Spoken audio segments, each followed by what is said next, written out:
అందుకని ముందు ప్రభుత్వ పరంగా కానీ మొత్తం అసలు ఒక్కొక్క రెగ్యులర్ ఎంప్లాయీస్ ప్రాణాలు కోల్పోయిన వాళ్ళందరికీ కూడా 1,72,00,000 వారికి అందజేయడం జరుగుతూ ఉంది. అలాగే కాంట్రాక్ట్ ఎంప్లాయీస్ కి 45.75 లక్షలు, అలాగే వాళ్ళ ఎంటైటిల్డ్ టర్మినల్ బెనిఫిట్ తో పాటు మరణించిన వారి కుటుంబానికి 40 లక్షలు ఎక్స్గ్రేషియా, మరణించిన వారి కుటుంబ సభ్యులకు ఒక్కొక్కరికి ఉద్యోగం, సివియర్ ఇంజూరీ అయిన వారికి 10 లక్షలు, అలాగే ట్రీట్మెంట్ ఖర్చు మొత్తం రాష్ట్రీయ ఇస్పాట్ నిగమ్ లిమిటెడ్ వారు భరిస్తారు. అలాగే స్టీల్ ప్లాంట్ ఉద్యోగుల పిల్లల చదువులు ఏ విధంగా అయితే కొనసాగుతున్నాయో అదేవిధంగా మరణించిన వారి పిల్లలకు కూడా అది వర్తిస్తుంది. వారి చదువు అలాగే కంటిన్యూ అవుతుంది.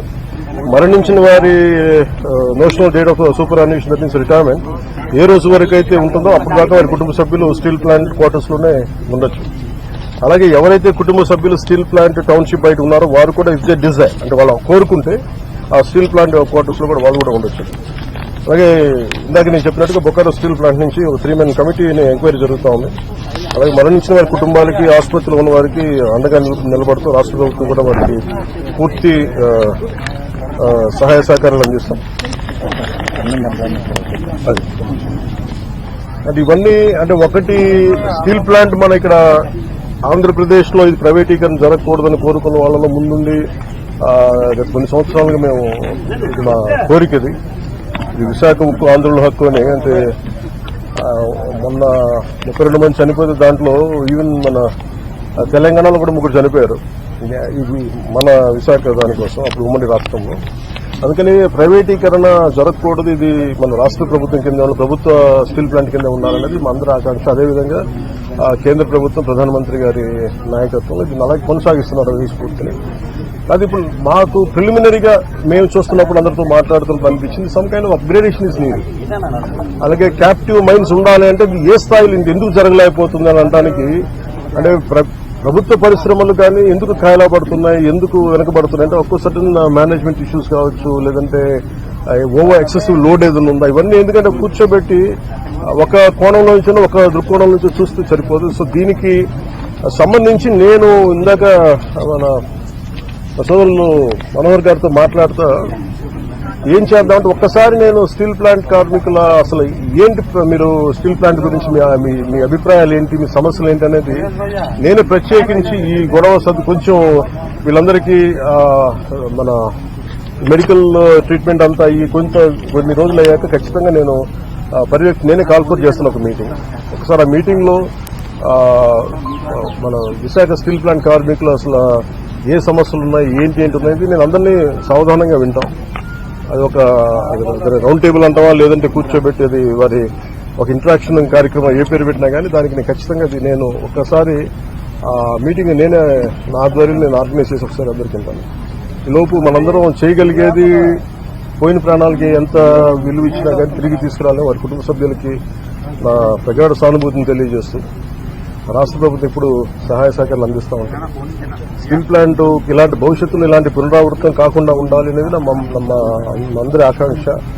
కాకపోతే ఇది మేము ఒక బలమైన పాలసీలు చేయగలం కానీ నేను ముందు నుంచి పరవాడ కానీ వైజాగ్ చుట్టుపక్కల ప్రాంతాల అనకాపల్లిలో కానీ ప్రతి 5-6 నెలలకి ఒక 8 నెలలకు ర్యాండమ్ గా ఒక సంవత్సరానికి 2 సార్లు ఏదో ఒక చోట ఇలాంటి సంఘటనలు జరుగుతూ ఉన్నాయి. ఇది కొంచెం అలామింగ్ గా ఉంది నాకు. నేను ప్రత్యేకించి ఏం చెప్తున్నానంటే అసలు యాజమాన్యాలు సేఫ్టీ ఆడిట్ ఎంతవరకు చేస్తున్నాయి, అలాగే రాష్ట్ర ప్రభుత్వం నుంచి దీన్ని పర్యవేక్షణ చేయాల్సిన అధికార యంత్రాంగం ఎలా ఉంది, ఇండస్ట్రియల్ చీఫ్ ఇన్స్పెక్టర్ ఆయన ఏ స్థాయిలో ఉన్నారు, ఒకవేళ చిన్న లోపాలు ఏదైనా ఉంటే వాళ్ళకి కూర్చోబెట్టి పంపించారా, ఒకవేళ సపోజ్ ఏమైనా వైలేషన్స్ ఏమైనా ఉంటే వైలేషన్స్ ని మీరు రిపోర్ట్ చేశారా, లేదంటే వాళ్ళ దాని మీద యాక్షన్ తీసుకోలేదు, ఇవన్నీ కూడా జరగాలి. అంటే నాకు ఇందాక చెప్పినది ఎంతవరకు వాస్తవాలు నాకు తెలియదు, జస్ట్ ఒక ఆన్ హ్యాండ్ ఇన్ఫర్మేషన్ చెప్తా ఉన్నా. ఇక్కడ వైలేషన్స్ ఉన్నాయి, మేము ఒక ఫ్యూ మంత్స్ బ్యాక్ చెప్పాం, 6 months బ్యాక్ కూడా తెలియజేసాం, ఎవరు రెస్పాండ్ అవ్వలేదు అంటే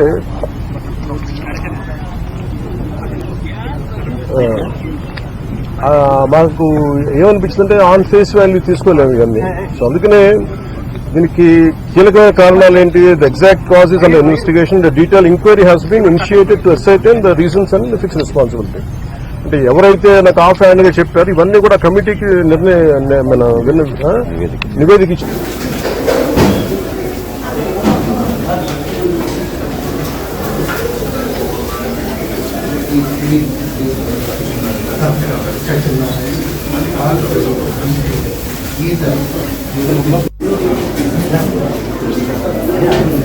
సైడ్ ఉన్నారు సైడ్ అలా పదండి సార్ పదండి అలా పదండి సార్.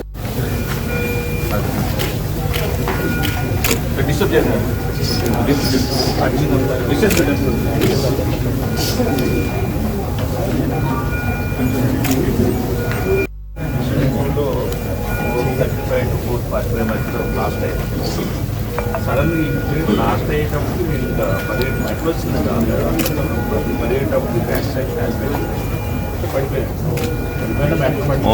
ఇటాలియన్స్ లోపు ఇటాలీలో బయట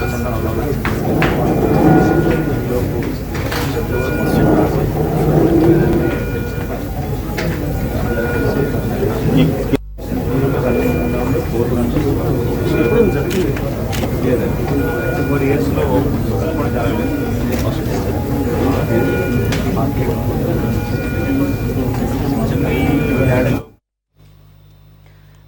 రైట్. విశాఖ స్టీల్ ప్లాంట్ లో జరిగిన ప్రమాదంలో గాయపడి కిమ్స్ లో చికిత్స పొందుతున్న బాధితులను డిప్యూటీ సీఎం పవన్ కళ్యాణ్ పరామర్శించారు. విశాఖ వెళ్లిన ఆయన నేరుగా కిమ్స్ ఆసుపత్రికి వెళ్లి బాధితులను వారి కుటుంబ సభ్యులను పరామర్శించారు. ఈ సందర్భంగా వారికి ధైర్యం చెప్పి అండగా ఉంటామని భరోసా ఇచ్చారు. ఈ పరామర్శ కార్యక్రమంలో ఆయనతో పాటు మంత్రులు నాదెండ్ల మనోహర్, డోలా, శ్రీ బాల వీరాంజనేయ స్వామి, దక్షిణ ఎమ్మెల్యే వంశీకృష్ణ శ్రీనివాస్ తదితరులు ఉన్నారు. అలా పదండి సార్ పదండి అలా పదండి సార్.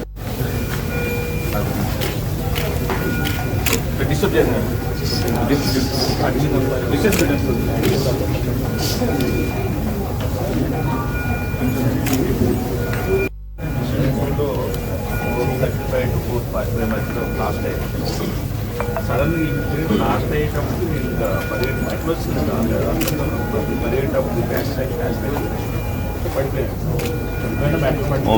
ఇటాలియన్స్ లోపు ఇటాలీలో బయట